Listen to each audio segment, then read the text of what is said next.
లంజ. చాలామంది ఈ పదాన్ని కోపంలో వాడేస్తూ ఉంటారు.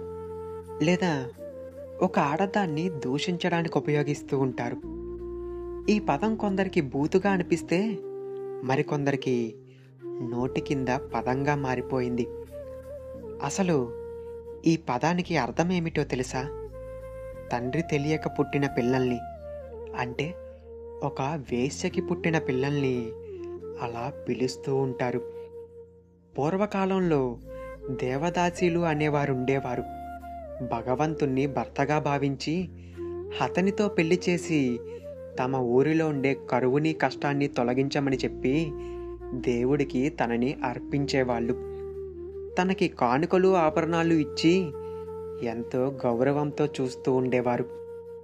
ఆ దేవదాసిని తాకితే వాళ్ళ జీవితం సంతోషంగా ఉంటుందని భావించేవారు. ఆ దేవదాసి ఇచ్చే ఆశీస్సులు ఎంతో విలువైనవిగా భావించేవారు. ఆ దేవదాసికి పుట్టిన పిల్లల్నే లంజ అంటూ సంబోధించేవారు.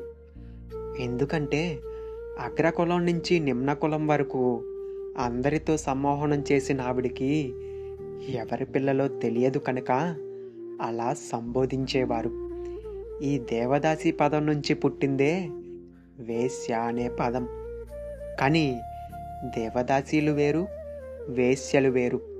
వేశ్యకి స్వేచ్ఛ ఉంటుంది, కానీ దేవదాసికి స్వేచ్ఛ ఉండదు. డబ్బు కోసం, అవసరాల కోసం వేశ్యగా మారిన ఎందరో జీవితాలు, ఆ జీవితాలు అలా మారడానికి వెనక బలమైన కారణాలే ఉన్నాయి.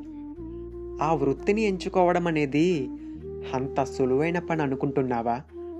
ఆ వృత్తిని ఎంచుకోవడం అంటే చేతిలో డబ్బులు పెట్టి చీరని నలిపేసినంత సులువు కాదు.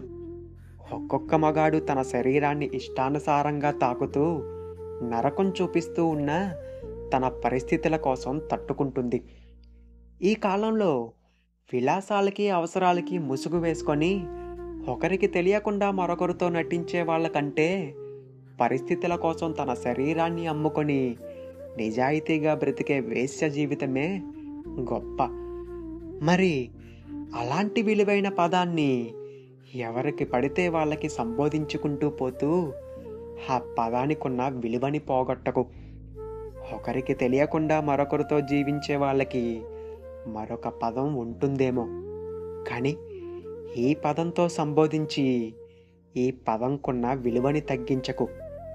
నేను వేశ్య చేసే పనిని సమర్థించటం లేదు. ఈ పదాన్ని కొందరు తెలిసి మరికొందరు తెలియక ఈ రోజుల్లో ఇష్టానుసారంగా సంబోధిస్తూ ఉన్నారు.